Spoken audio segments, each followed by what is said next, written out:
You know, when I started contemplating marriage, the Lord asked me, what is the purpose of marriage? And the thoughts of the things that were taught began to run through my mind. You know, we hear things like, marry who you love. It's about happiness. Make sure you are happy. And all of these are very beautiful. But the Lord said to me, he said, does marriage sit on these things? Because you can be happy with somebody that is not going in the direction of your destiny, if you have not found your destiny. Because the things that make men happy are strange. The things that make men happy, they are strange. And God began to give me some secret things that I've never heard preached anywhere.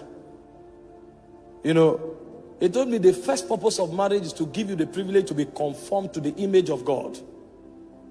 He said that is why you will not find who you want to marry on the street. You will walk on that person. You will cultivate that person. And while you are cultivating that person, yourself will be cultivated in the process. So you may be looking for a woman that is patient. Meanwhile, her impatience is what will help you to learn temperance and endurance. So when God points at your wife may not have patience. So if you are looking for marriage to be happy, and you think happiness is about patience, you will miss your wife. Because the idea is that you'll be conformed to the image of Christ. Meanwhile, the endurance that you don't have is a patience that will teach you that endurance. So God will deliberately allow you to marry her, and it may take you 6 years to cultivate endurance. And you will learn it by teaching her. That's a school of the spirit.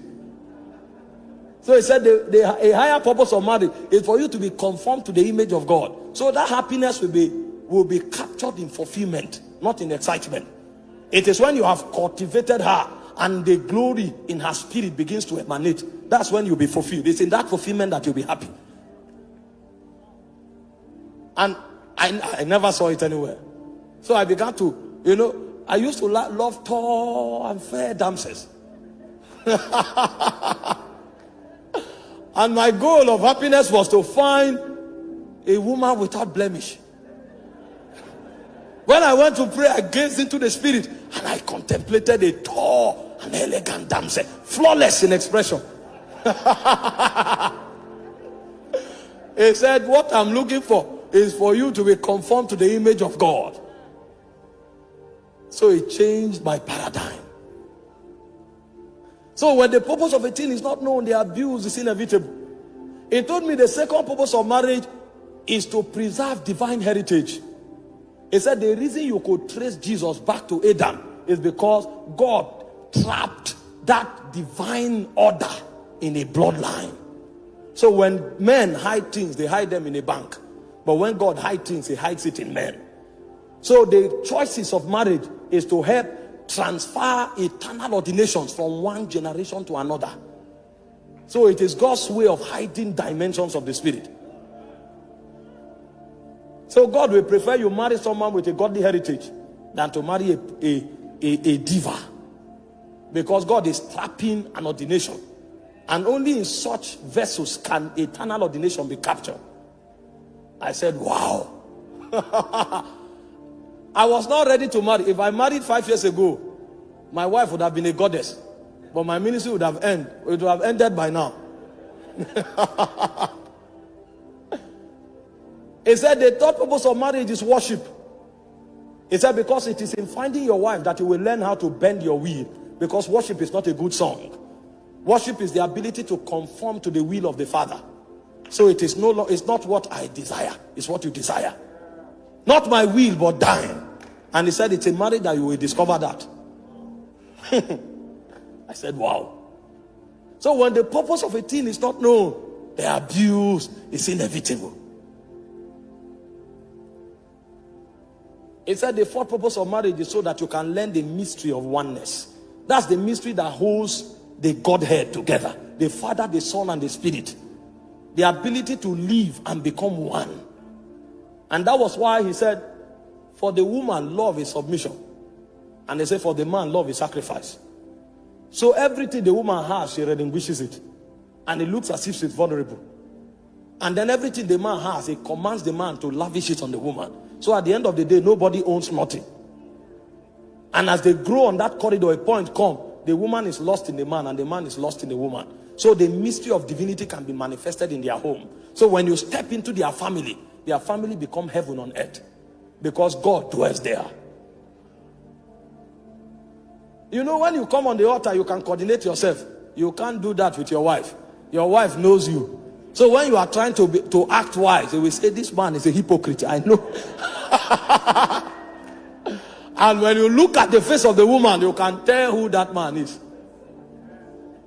When oneness is achieved, alignment is achieved. So that man, his communication frequency with his wife will become heightened. When he looks at that woman, he is saying much more than words can ever articulate. That's a mystery. It's only in the Godhead that you find such mystery. That the Son can be on earth. He knows what the Father is doing in heaven. It's oneness.